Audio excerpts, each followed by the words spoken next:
मानवीय जीवन स्वभाव से ही उत्कर्षगामी है और मानव अपने जीवन में बुलंदियों को छू लेना चाहता है, कुछ प्राप्त कर लेना चाहता है। उसके अंदर एक होड़ है अधिक से अधिक प्राप्त कर लेने की, इसलिए वो भोगों के पीछे भागता है।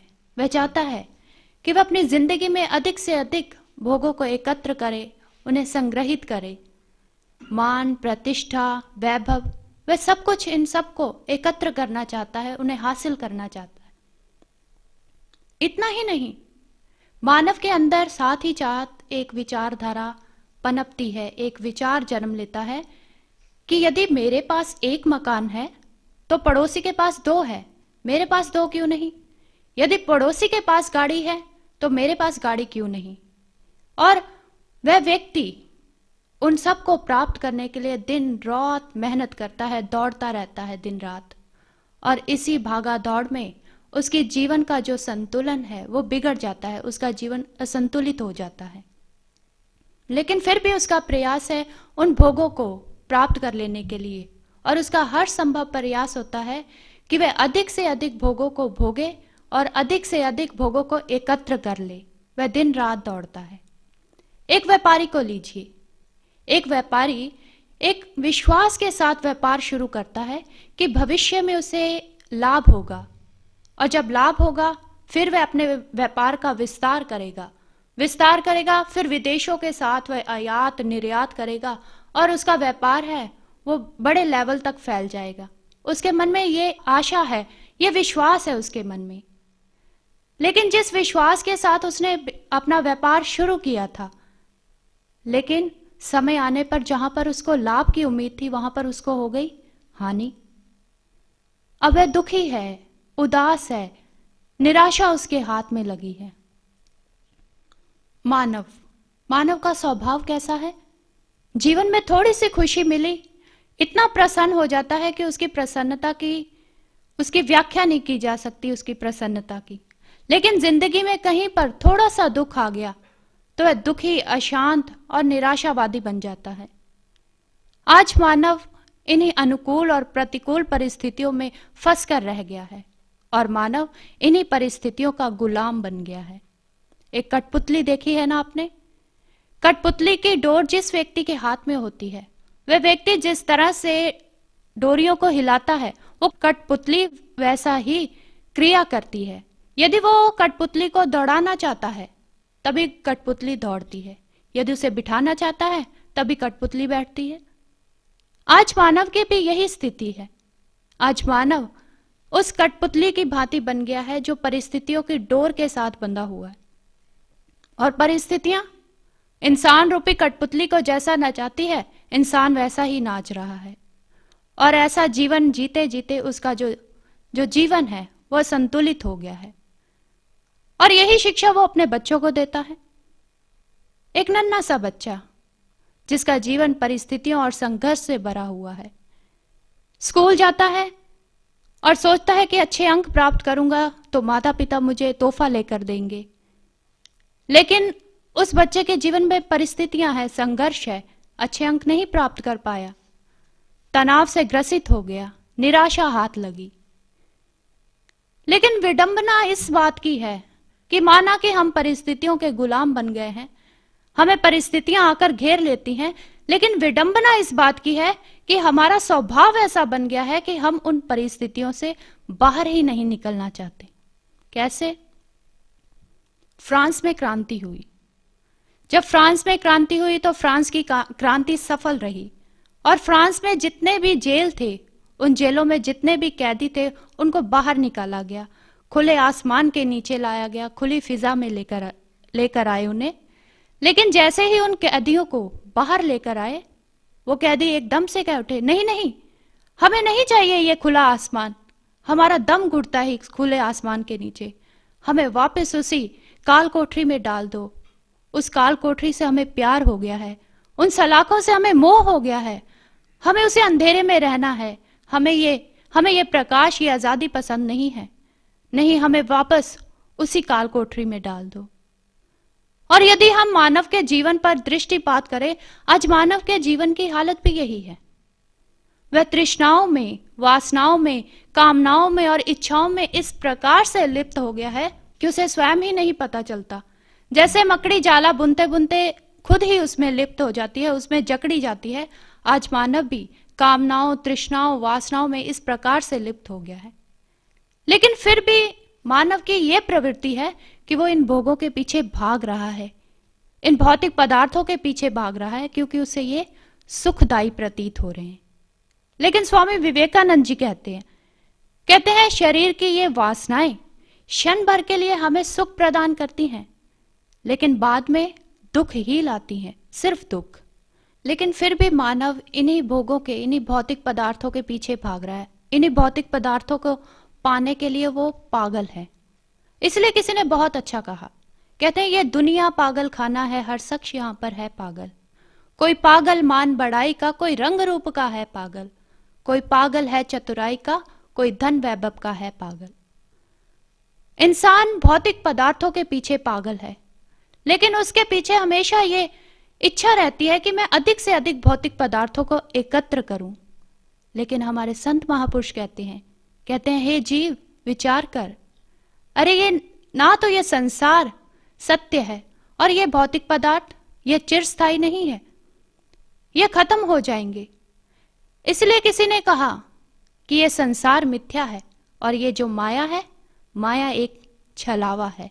आइए ऐसे ही भावों को हम एक भजन के माध्यम से श्रवण करते हैं। दुनिया की सारी झूठी है रचना, दुनिया की सारी झूठी है रचना, नादान माया के धोखे से बचना, धोखे से बचना, दुनिया की सारी झूठी है रचना।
इंसान जो भोगों के पीछे भाग रहा है पागल है उनमें।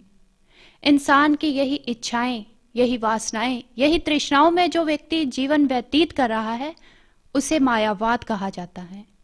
हमारे शास्त्रों में कहा गया कि अपने बाहरी सुख दुख की उन्नति के लिए मानव जो अपने शरीर के लिए कार्य कर रहा है उसे मायावाद कहा जाता है, और जो आत्मा के कल्याण के हेतु कार्य किए जाते हैं उसे अध्यात्म कहा जाता है। लेकिन यदि हम मानव के जीवन में दृष्टिपात करें तो हम ये पाते हैं कि मानव के जीवन में सिर्फ एक चीज को प्रधानता दी गई है, और वो ये सिर्फ माया, धन दौलत वैभव मान प्रतिष्ठा सम्मान। और जिस बात की जो बात हम कह रहे हैं अध्यात्म की, वो तो उसके जीवन से ओझल ही हो गया है, नजर ही नहीं आ रहा है कि वो कहां पर है। और इसलिए इंसान का सारा ध्यान कहां पर एकाग्र है? मायावाद पर, धन दौलत पर, भौतिक पदार्थों पर। लेकिन जब मानव का सारा ध्यान इनकी ओर है, इसलिए उसकी जिंदगी में पदार्पण हुआ अशांति का, दुख का, निराशा का। लेकिन सुख धन दौलत में नहीं है। इसका उदाहरण मिलता है हमारे उपनिषद में। याज्ञवल्क्य और मैत्री जी का संवाद आता है।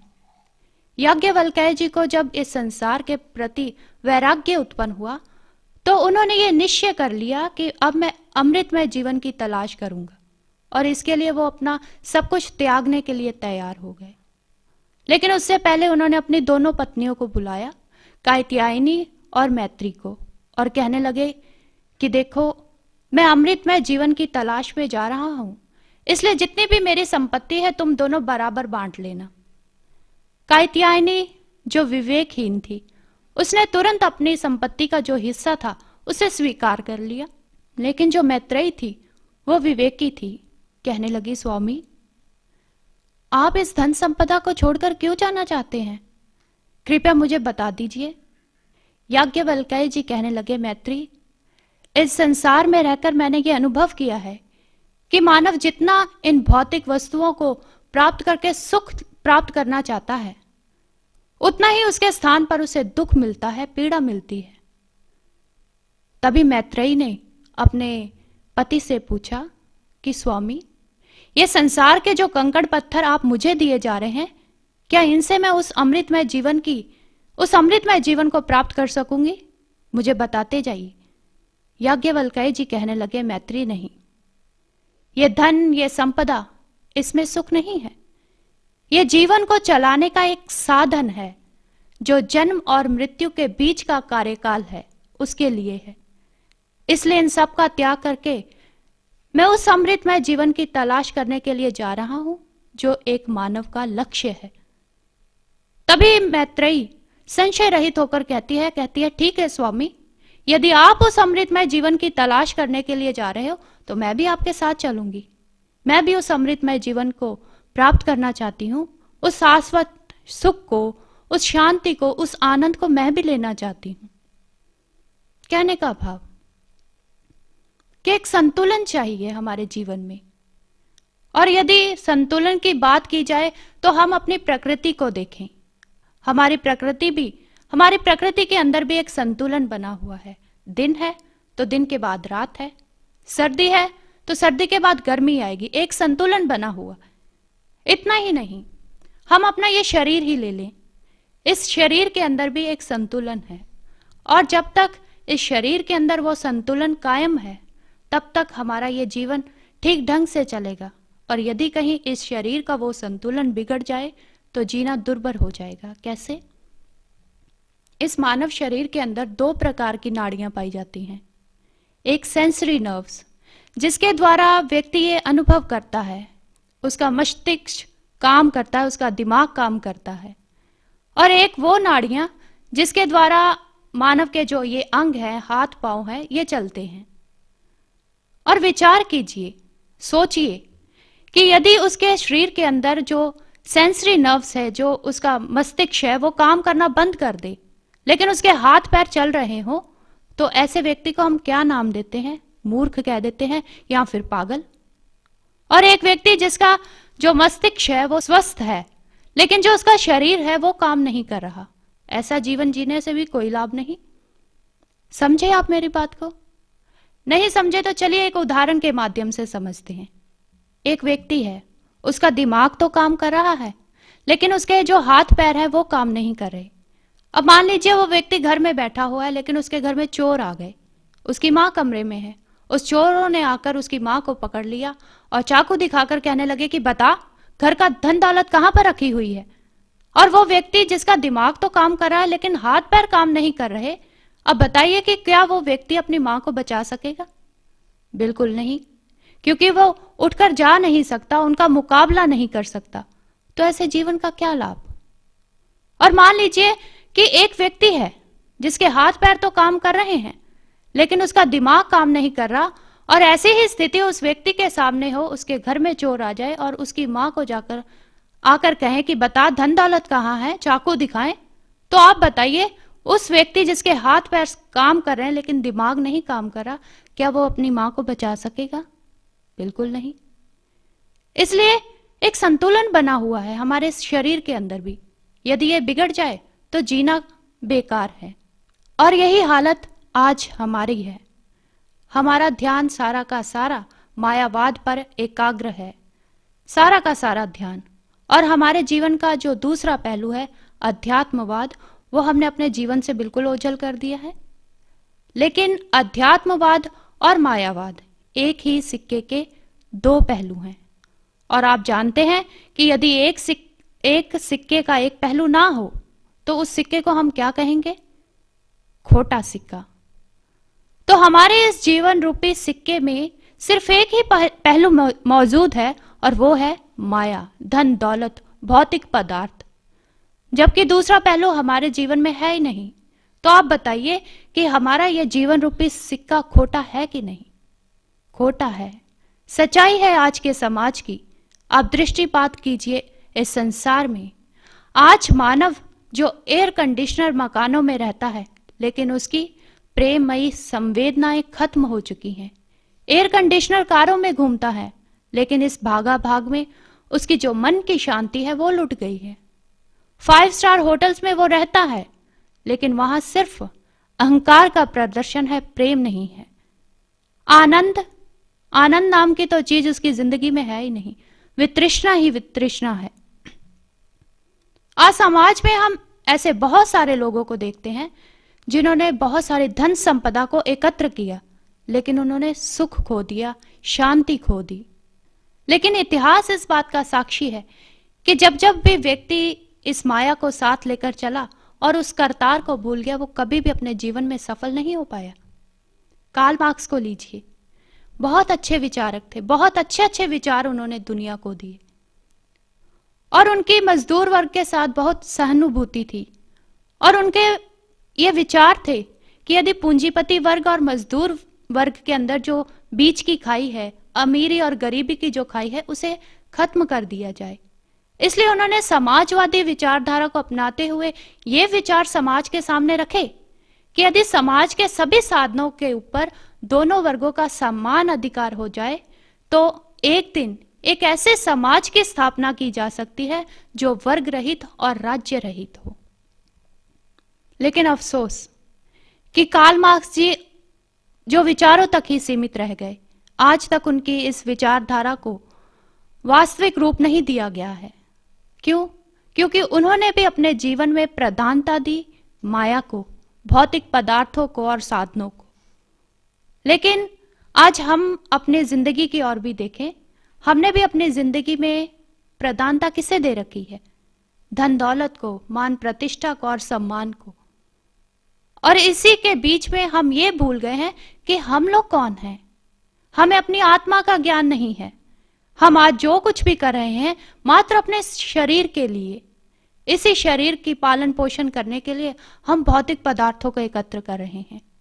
लेकिन हम भूल जाते हैं कि हम एक आत्मा है, एक चैतन्य आत्मा। लेकिन हमारा ध्यान सिर्फ यहीं तक है कि हम एक शरीर हैं, सिर्फ एक शरीर।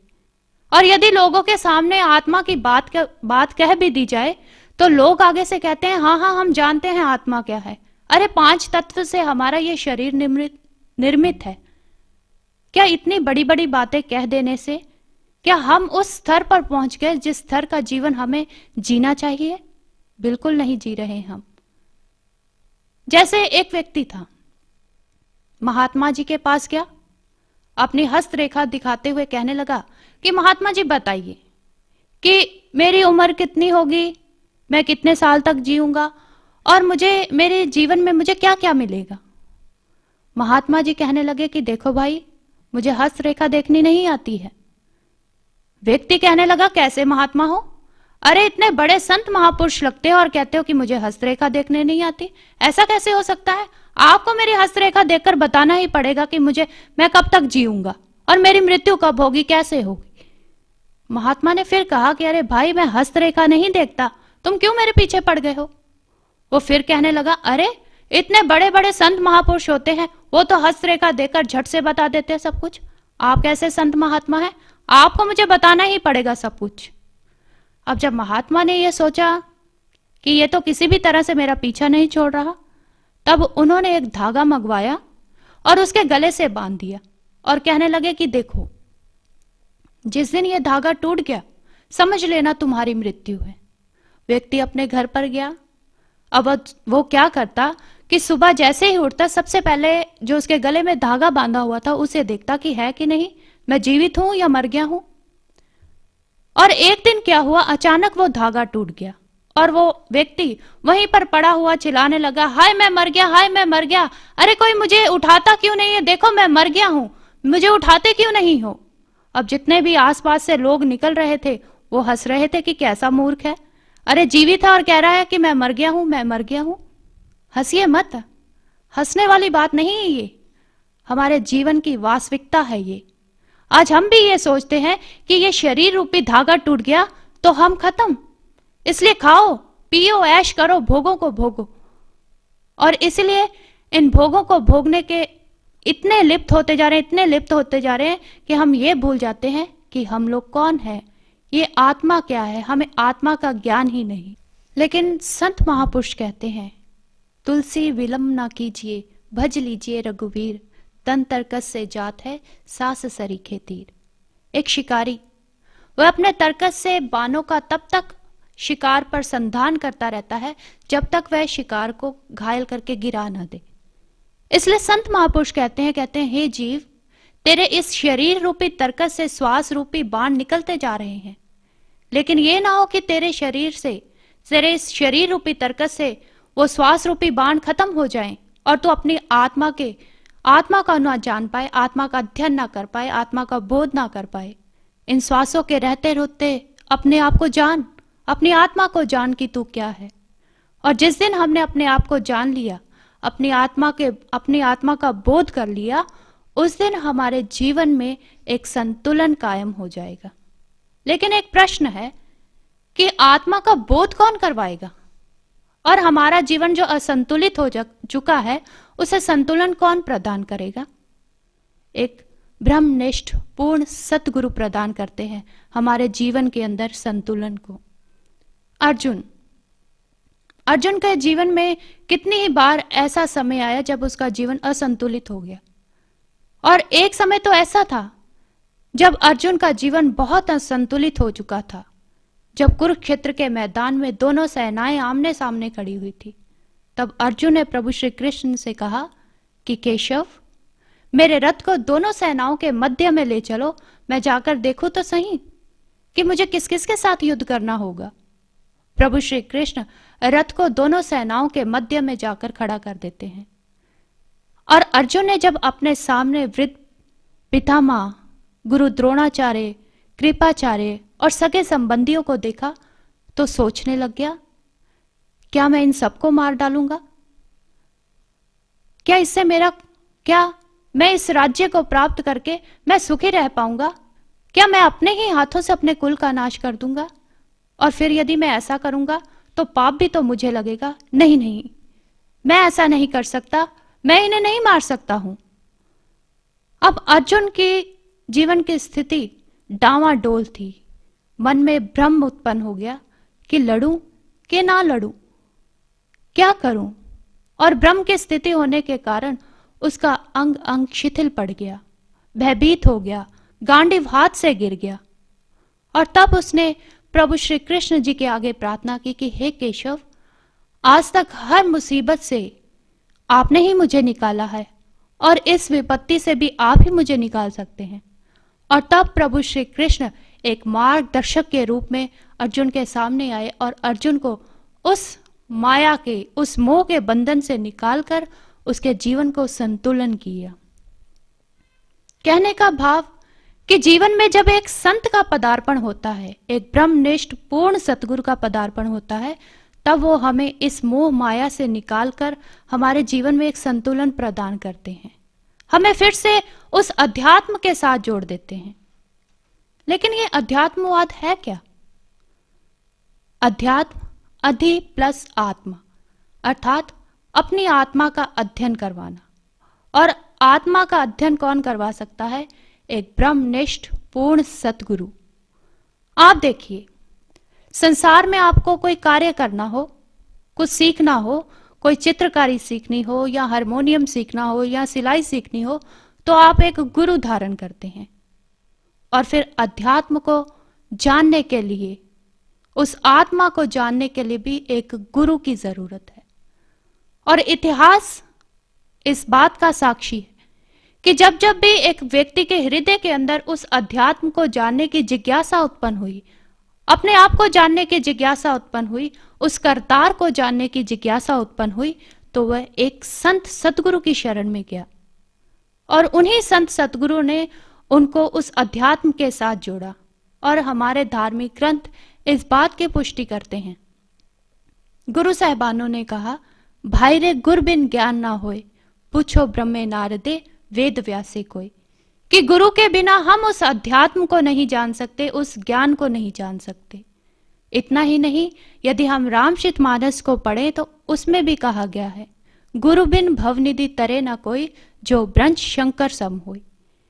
कि किसी व्यक्ति में भगवान भोलेनाथ जितनी शक्ति क्यों ना आए, लेकिन यदि वो अध्यात्म को जानना चाहता है, उस ज्ञान को जानना चाहता है, तो उसे गुरु की शरण में जाना ही पड़ेगा। जो बातें हमारे संत महापुरुषों ने, अवतारों ने, पीर पैगंबरों ने कही, वही पाश्चात्य के जो संत हैं उन्होंने भी इस बात की पुष्टि की।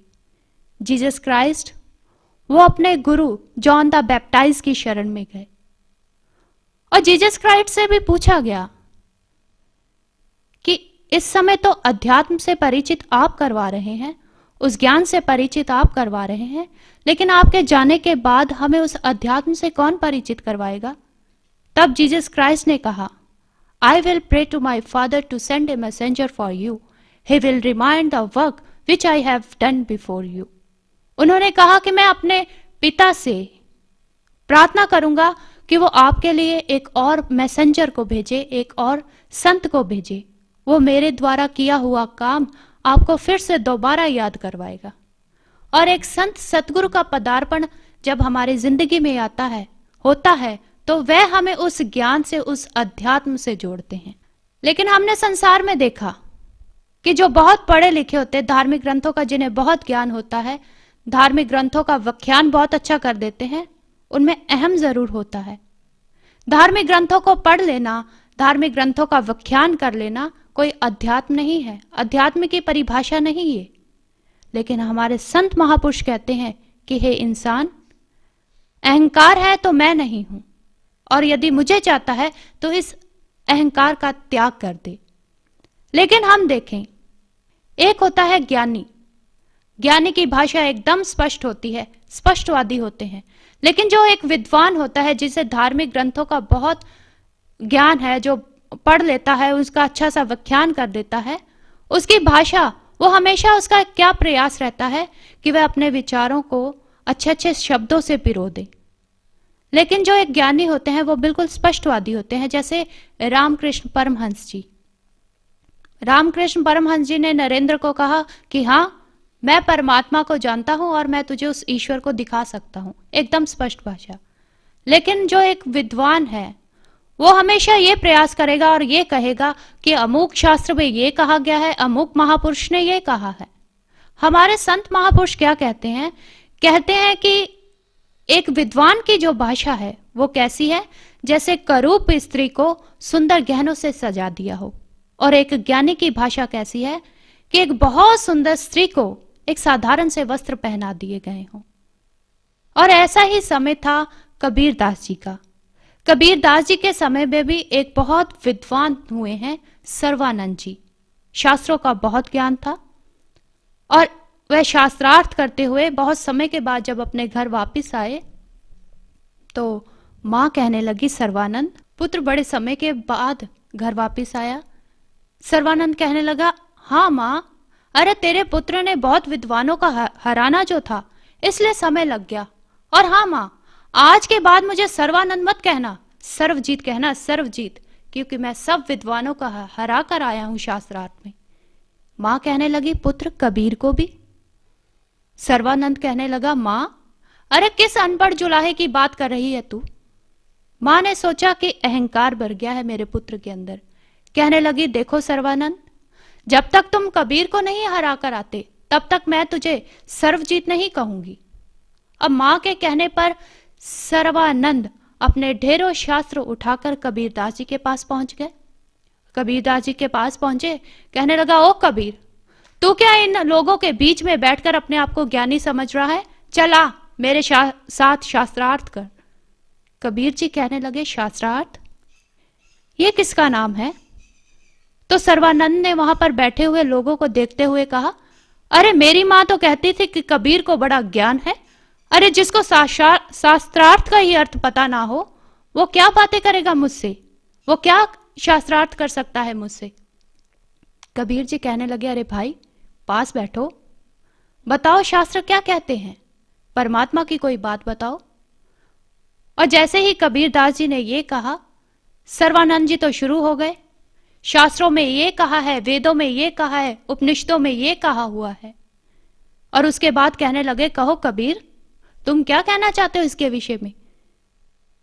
कबीर जी कहने लगे, सर्वानंद, ये जो सब बातें अभी अभी तुमने कही कि वेदों ने ये कहा, उपनिषदों में ये कहा गया है, क्या ये तुम्हारा अपना अनुभव है?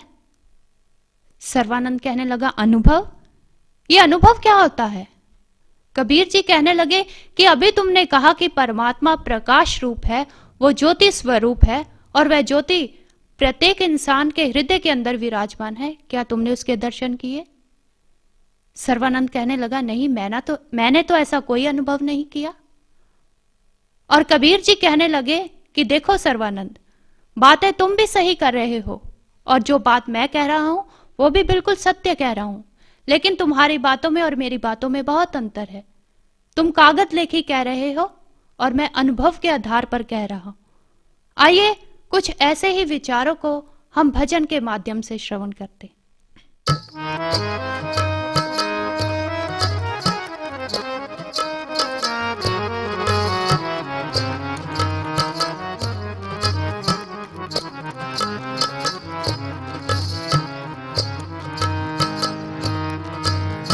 तेरा मेरा मनवा कैसे एक होए रे, तेरा मेरा मनवा कैसे एक होए रे, कैसे एक होए रे, कैसे एक होए रे, कैसे एक होए रे, कैसे एक होए रे, तेरा मेरा मनवा कैसे एक होए रे, तेरा मेरा मनवा कैसे एक होए रे।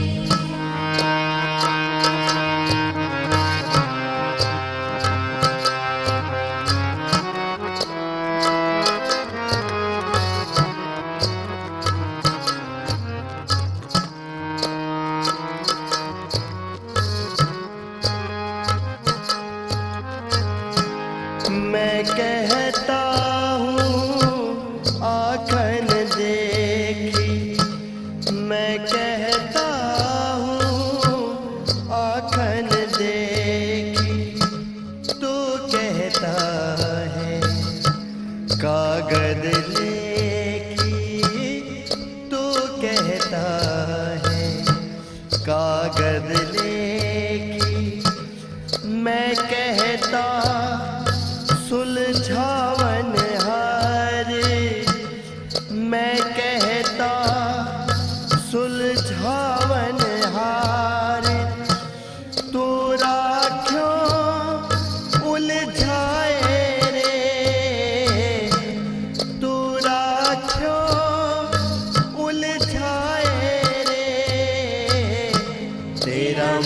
मनवा कैसे एक होए रे, तेरा मेरा मनवा कैसे एक होए रे।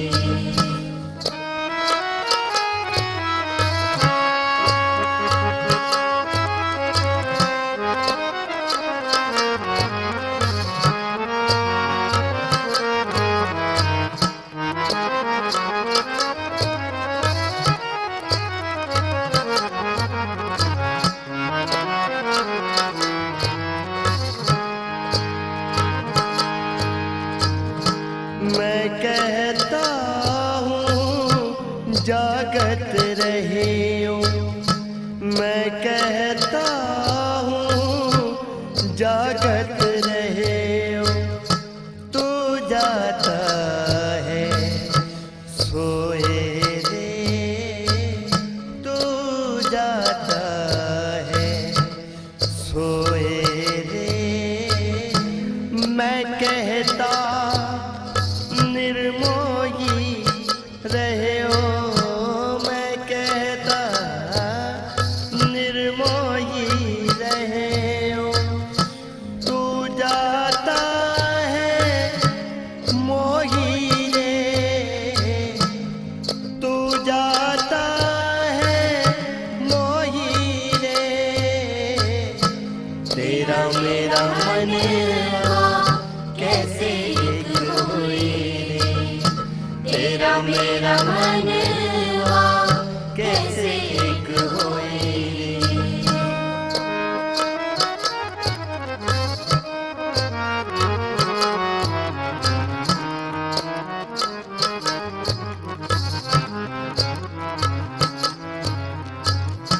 सतगुरु धारा निर्मल बाहे, सतगुरु धारा निर्मल बाहे, तामे काया धोए रे, तामे काया धोए रे।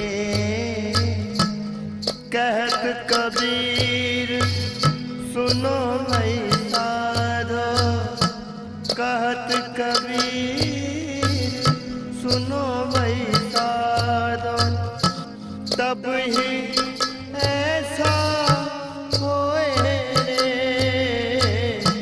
तब ही ऐसा होए रे।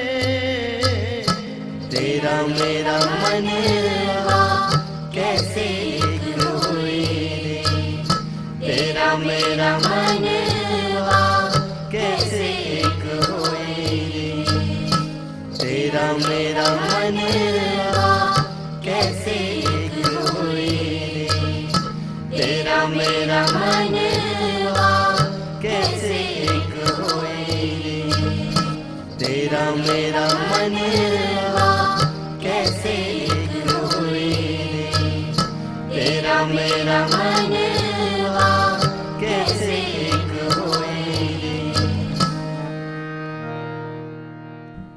कबीरदास जी ने बहुत अच्छा कहा। कहते हैं, कहा सुनी की बात नहीं, देखा देखी की बात, दूल्हा दुल्हन मिल गए तो फीकी पड़ी बारात। आज हम देखें विवाह शादियों में हम जाते हैं और जब दूल्हा बारात के साथ चलता है तो बारातियों की कितनी महत्व होता है बारातियों का। लेकिन जब दूल्हा दुल्हन मिल जाते हैं तो उन बारातियों का उतना महत्व नहीं रहता जितना पहले रहता है। और ठीक इसी तरह से जब वह आत्मा व परमात्मा अर्थात जब दूल्हा दुल्हन मिलते हैं, ठीक इसी तरह से जब आत्मा और परमात्मा मिलते हैं तो जो बाराती भाव कि ये माया होती तो है लेकिन होते हुए भी उसका वह महत्व नहीं रहता जो महत्व पहले था। जिस प्रकार दूल्हा दुल्हन मिलने के बाद बारात का वह महत्व नहीं रहता, इसी प्रकार से जब एक आत्मा का उस परमात्मा से मिलन होता है तो इस माया का वो महत्व नहीं रहता जो इंसान के जीवन में पहले होता है। और इस तरह से जब संत का पदार्पण हमारी जिंदगी में होता है तो हमारी जिंदगी में एक संतुलन कायम होता है। लेकिन जब ऐसे विचार हम लोगों के सामने रखते हैं तो बहुत सारे लोग आकर ये कहते हैं कि बहन जी आप कैसी बातें करते हैं, अरे भला कोई इस संसार में रहते हुए उस करतार को प्राप्त कर सकता है? ये तो संभव नहीं है, उसके लिए तो वनों में जाना पड़ेगा, घरों का त्याग करना पड़ेगा। लेकिन नहीं, आप इधर उधर मत देखिए, अपने धार्मिक ग्रंथों को पढ़िए कि वो क्या कह रहे हैं। वो कहते हैं ना सुख विच ग्रस्त दे ना सुख छड़ गया, सुख विच विचार दे संता शरण पिया। एक संत की जरूरत है, सिर्फ एक संत की, जो हमें हमारे परमात्मा से, उस ईश्वर से मिला दे, हमें हमारी आत्मा का ज्ञान करा दे। और आप लोग कहते हैं कि माया में रहते हुए, संसार में रहते हुए हम उस परमात्मा को प्राप्त नहीं कर सकते। अरे अपने इतिहास को पढ़िए, इतिहास के पन्नों को पलट कर देखिए। चंद्रगुप्त मौर्य जी जब उन्होंने शासन किया, और उनके शासन के समय, उस समय को हम स्वर्ण युग कहते हैं, स्वर्ण युग। और चंद्रगुप्त मौर्य ऐसे माया में रहे, लेकिन उन्होंने अपने साथ एक संत का साथ था, चाणक्य जी का। उन्होंने अपने जीवन के साथ माया को भी स्थान दिया और अध्यात्म को भी स्थान दिया। छत्रपति शिवाजी महाराज जी, वह भी माया में रहे, लेकिन एक संत थे उनकी जिंदगी में, समर्थ गुरु रामदास जी। उन्होंने भी अपनी जिंदगी के साथ उस करतार को अपने साथ रखा और माया में भी रहे। और राजा जनक जी जो रहे तो माया में, लेकिन अपने आप को वह विदेह राज कहलवाए, अर्थात जो इस देह से ऊपर उठ गए हों। और एक बार ऐसे ही राजा जनक जी के दरबार में एक व्यक्ति आया, कहने लगा महाराज हम आपसे एक बात पूछना चाहते हैं। महाराज मुस्कुरा पड़े, कहने लगे हाँ पूछो। व्यक्ति कहने लगा महाराज आपका इतना आलीशान महल है, आपके पास इतनी धन दौलत है, मान प्रतिष्ठा है, महल में आपके इतनी सुंदर सुंदर दासियां हैं, क्या इन सब को देखकर कभी आपका मन विचलित नहीं होता? राजा जनक जी मुस्कुरा पड़े, कहने लगे ठीक है भाई, आपके प्रश्न का उत्तर मैं जरूर दूंगा, लेकिन उससे पहले आप एक काम कीजिए। ऐसा करो कि तुम हमारे महल को देखो, लेकिन उसके लिए एक शर्त है, तुम्हारे हाथ की हथेली पर तेल से भरा हुआ दीपक रखा जाएगा, लेकिन यदि उस तेल की एक भी बूंद नीचे गिर गई तो उसी वक्त जो मेरा सिपाही तलवार लेकर तुम्हारे साथ चल रहा होगा वो तुम्हारी गर्दन काट देगा। ऐसा ही किया गया। व्यक्ति की हथेली पर तेल से भरा हुआ दीपक रखा गया और उसको महल में घुमाया गया। और जब सारा महल घूमने के बाद वे वापस आए तो राजा जनक जी कहने लगे कि कहो कैसा लगा हमारा महल और हमारे महल की दास दासियां? व्यक्ति कहने लगा महाराज कैसी बातें करते हैं, अरे मेरा तो सारा ध्यान इस दीपक में था कि इस दीपक में से तेल की एक भी बूंद नीचे ना गिर जाए, और यदि गिर गई तो आपका ये जो सैनिक मेरे साथ तलवार लेकर चल रहा है ये मेरी गर्दन काट देगा। राजा जनक जी मुस्कुरा पड़े, कहने लगे समझ गए अपने प्रश्न का उत्तर, यही है तुम्हारे प्रश्न का उत्तर, यही है। मैं इस माया में अवश्य रहता हूं, लेकिन मेरा ध्यान हमेशा उस करतार, उस परमात्मा के साथ जुड़ा रहता है, इसलिए ये माया मुझे विचलित नहीं कर पाती। कहने का भाव कि जब एक संत का पदार्पण हमारी जिंदगी में होता है, पहले तो वह हमें उस आध्यात्मिक पक्ष के साथ जोड़ता है, हमारे जीवन रूपी सिक्के के साथ एक पहलू वो जोड़ देता है। जब वो पहलू जुड़ता है तो हमारा जीवन फिर खोटा नहीं रहता। और फिर हमें संत महापुरुष बताते हैं कि इस संसार रूपी माया में हमने कैसे रहना है। वह बताते हैं कि जिस तरह से कमल कीचड़ में रहता है और कीचड़ में रहते हुए भी वह अपना नाता हमेशा उस सूर्य के साथ बनाए रखता है। इसलिए जब संत महापुरुष हमारी जिंदगी में आते हैं वो हमारे आत्मा से परिचित करवा देते हैं, हमारे ही शरीर के अंदर उस परमात्मा का दर्शन करवा देते हैं, तब वो हम भी इस संसार में उस कमल की भांति रहते हैं, इस माया रूपी कीचड़ में इस तरह से रहते हैं जैसे एक कमल रहता है, और हमारा ध्यान भी सदा उस परमात्मा के साथ लगा रहता है। उसके बाद ये माया हमें विचलित नहीं कर पाती। और जब एक संत आते हैं वह हमें उस अध्यात्म से जोड़ते हैं। वह अध्यात्म, वह जीवन का पहलू जो हमारे जीवन से ओझल हो चुका है, लेकिन एक संत का पदार्पण होता है तो वह हमें उस अध्यात्म से परिचित करवाते हैं। आपने सत्संग के प्रारंभ में एक भजन श्रवण किया था, और उस भजन के जो अंतिम लाइनें थी उसमें भी ये कहा गया था कि ऐसे संत का संग कर ऐसे संत का संग कर जो तुझे इस माया से निकालकर उस करतार के साथ, उस परमात्मा के साथ जोड़ दे। तो जरूरत है जिंदगी में खोज कीजिए एक ऐसे संत की जो आपको आपकी आत्मा से परिचित करवा दे, आपके इस शरीर के अंदर ही उस ईश्वर, उस परमात्मा का दर्शन करवाकर आपको अध्यात्म के साथ जोड़ दे। और जिस दिन आपकी जिंदगी में वह आध्यात्मिक पक्ष जुड़ गया तो उस दिन आपकी यह जीवन रूपी गाड़ी आसानी से चल सकती है, क्योंकि हम जानते हैं कि यदि गाड़ी एक पहिए पर हो तो हम उसे आसानी से नहीं चला सकते, लेकिन यदि गाड़ी के दोनों पहिए हो तो हम उसे आसानी से कहीं भी एक स्थान से दूसरे स्थान तक ले जा सकते हैं। और जिस दिन संत सतगुरु की कृपा के साथ हमारे जीवन रूपी गाड़ी में अध्यात्मवाद के साथ साथ वह मायावाद दोनों पहिए होंगे तो हम अपनी इस जीवन रूपी गाड़ी को आसानी से खींच सकते हैं। और इसलिए ऐसे संत की खोज कीजिए जो आपको ब्रह्म ज्ञान देकर आपको आध्यात्मिक पक्ष से जोड़ दे, उस परमात्मा के दर्शन आपके इस घट के अंदर करवा दे। दुनिया के किसी भी कोने में जाकर ऐसे संत की तलाश कीजिए, लेकिन यदि ऐसा संत ना मिले जो आपकी आत्मा का बोध करवा दे, उस ईश्वर के दर्शन आपको इस शरीर के अंदर ही करवा दे, यदि ऐसा संत ना मिले तो परम पूजनीय सर्व श्री आशुतोष महाराज जी, जिनके असीम प्रेरणा के द्वारा हमने अपनी आत्मा का अध्ययन किया, हमने अपने ही अंदर उस ईश्वर के दर्शन किए। इसलिए दिव्य ज्योति जागृति संस्थान के दरवाजे हमेशा हमेशा के लिए आपके लिए खुले हैं। आप किसी भी समय आकर यहाँ पर विचार विमर्श कर सकते हैं, उस अध्यात्म के बारे जान सकते हैं, उस आत्मा और परमात्मा के विषय में आकर चर्चा कर सकते हैं। तो काफी समय से आपने इन सत्संग विचारों को सुना, लेकिन समय का अभाव है, मैं अपने विचारों को यहीं पर स्थगित करती हूँ।